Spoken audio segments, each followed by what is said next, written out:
You don't start out shooting snuff. You build up to it. To be honest, I never thought I'd let it get that far. And I wish I never did.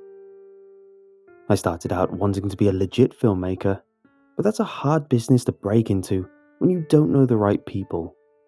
Living on your own is expensive, and it gets humiliating to ask your parents to help covering your rent after the second time. My mom was always more than happy to help, but it wasn't like my parents were loaded, and I hated being a leech.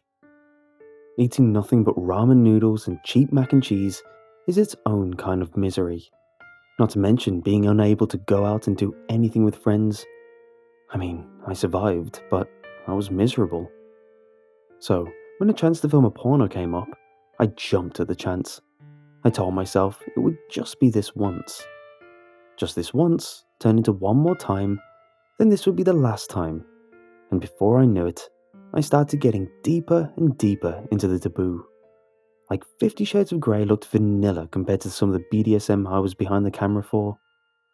I knew I was getting out of the realm of legal when I filmed a girl cutting open her arm and licking up the blood. I don't know what she was on, but she had to be on something to do all this while smiling and giggling. But that check felt so damn good, so I kept my mouth shut. I was finally in the black.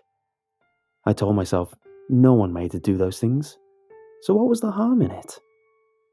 Then one day, I was approached with a once-in-a-lifetime deal.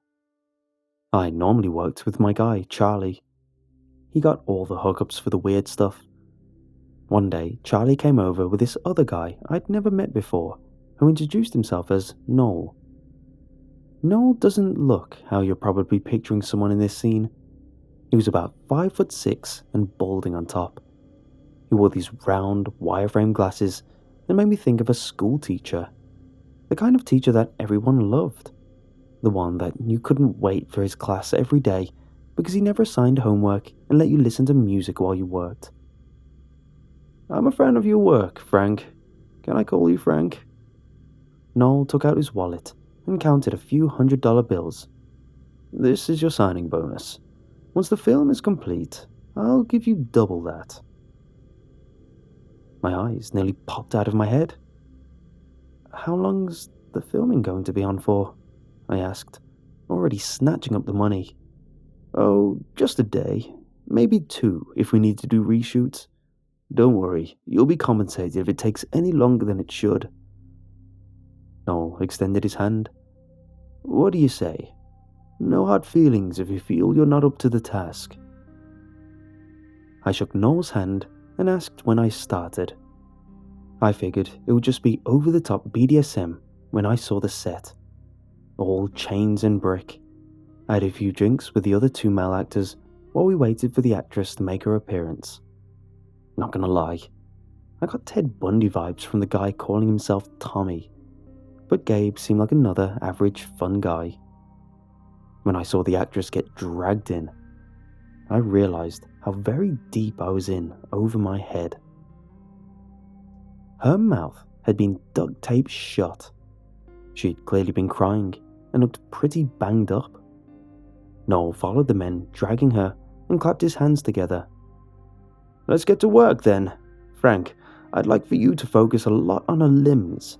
The commissioner is very into legs and arms. You'll only get one chance, but since this is your first time filming this sort of thing, I won't be too upset if it's not perfect." I should have just bolted then. Gave Noel his goddamn money and left. Gone to the cops. Gone to someone. Instead, I quietly sat behind the camera and treated it like any other thing I filmed. Lights, camera, action. I never knew the girl's name. Both Tommy and Gabe wore full leather masks and were armed with handsaws. I zoomed in as they started sawing through her shoulder. Drops of blood landed on the camera, and I brushed them off without even thinking. I saw Noel nod approvingly at that natural motion. The arm fell to the ground, and I panned over it nice and slow as it rested on the floor. They took off her other arm and both legs, her struggles slowly fading and her eyes fluttering shut by the time they got through the final femur.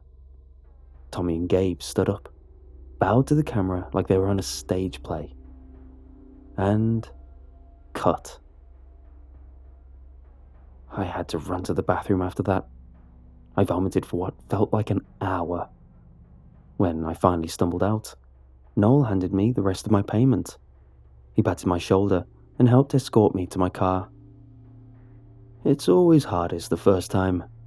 I bet you had dreams of filming the next summer blockbuster someday," he said.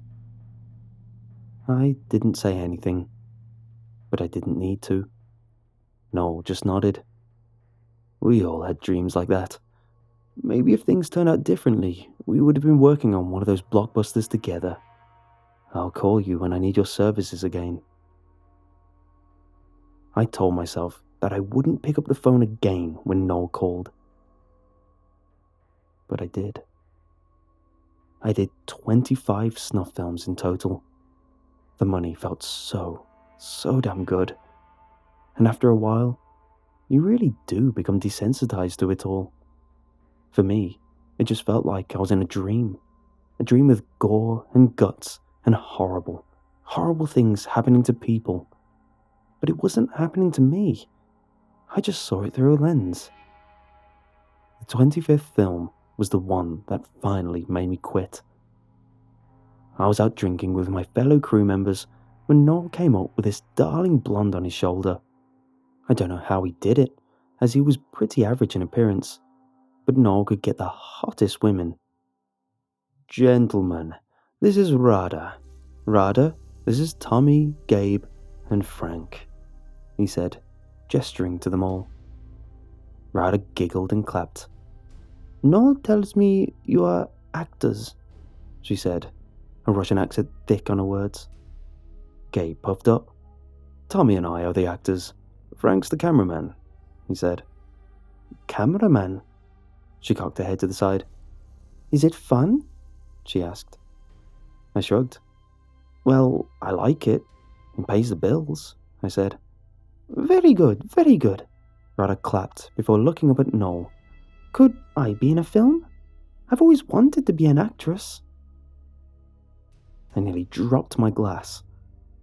I had to excuse myself from the table, unable to ignore that glint of darkness in Noel's smile.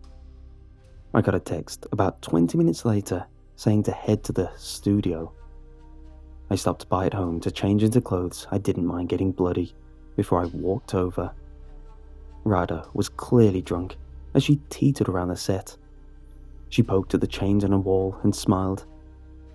"Am I a captive in your scene, Noel?" she asked. "That sounds about right." Noel helped her into the chains, Rada's innocent doe-brown eyes looking excitedly around. This whole thing made me genuinely sick. It was one thing when they were terrified, begging for mercy and sobbing as they realized they were doomed. But the innocent expression on Rada's face, how clear it was that she had no idea what was going to happen. I almost walked out then. But then Noel slipped a few hundreds in my hand, and I just got the camera ready. "Now remember, Rada, you are terrified. You're in true fear of your life, as this man is about to gut you. Don't be afraid to scream," Noel said. Rada nodded. "I can do that. I am very good at being scared," she said. Tommy snickered before he pulled on his leather mask. "This is just too easy sometimes," he murmured to me. I just rolled my eyes. Lights, camera, action. Rada's bubbly expression changed to one of true terror as Tommy walked into the camera. "Please, why am I here? I want to go home, please," she said as a tear rolled down her cheek.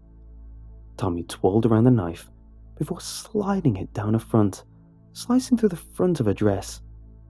Rada whimpered and turned her face away. "I'll do whatever you want. Please, take my money. Anything," she begged. The knife nicked her skin, and I saw this brief moment of confusion before she began to struggle in earnest, realizing this wasn't just a movie anymore. "Niet, unchain me. I don't like this game. Director, I don't want to play anymore, she shouted.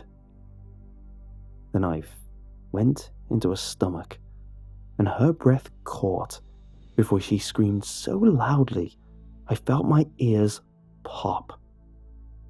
Tommy sliced down her stomach, thrusting his hand inside to pull out her intestines. He held them in front of her eyes as she continued to scream actual bloody murder. Even Noel, who's typically quite passive during these scenes, winced and rubbed one of his ears. Rada's dying breath came as all her organs were spilled out in front of her. Tommy bowed for the camera. And cut. Incredible.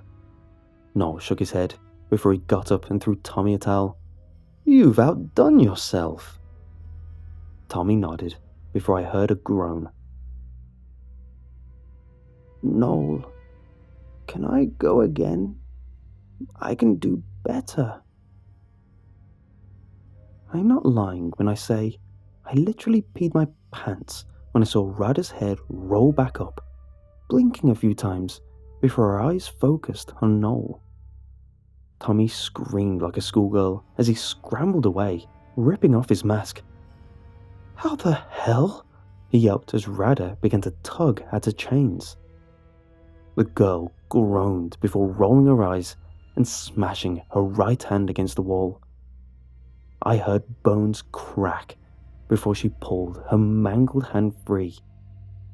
She did the same to the left before she began the impossible task of shoving her organs inside her mangled torso. Scene. Sorry, your language is hard when I hurt, she grunted as she popped her large intestine back inside. Scene would look better, covered in my blood. I can be cleaned. She looked up with a smile as she attempted to pull her skin together. Noel got up from his chair. I saw him shake as he slowly approached this woman that should absolutely be dead. What are you? He said softly. Rada giggled. An actress, Noel. I want to be a very good actress. We filmed that scene 3 more times. Rada had to film the rest of the shots naked, but she didn't mind. Only thing that bothered her was how cold the stone under her ass was. But each time she'd get up, put herself back together, and we'd go again. I'd never filmed for so long before, not for one of Noel's films. The sun was coming up when Noel finally said we were done. I was about to leave when Rada stopped me. Can I see? She asked, snuggling into the shirt she'd stolen from Tommy. Swallowing, I let her have the camera and rewound to the final time we filmed, which Noel had said was going to be his best work yet. She watched, silently, nodding approvingly as Tommy tore out her heart and squeezed the beating organ in his hand. My expressions are believable? She asked. Does it really hurt you? I asked. Rada nodded. It hurts like it would if it would kill me, but like I said, I want to be an actress. Will I be famous in these films? I can change if director needs me to be a different girl. She looked so eager for my response. In certain circles, you'll be a star. I left that day and never went back. I never picked up Noel's phone calls. Charlie was as good as dead to me. I cut my lease early and am now living back with my parents in Ohio. I think I'll be going back to school, going to something less bloody, like accounting. My mum always wanted me to be an accountant. I never want to film anything again, especially one of Noel's films. I wonder if Rada's starring in all his movies now.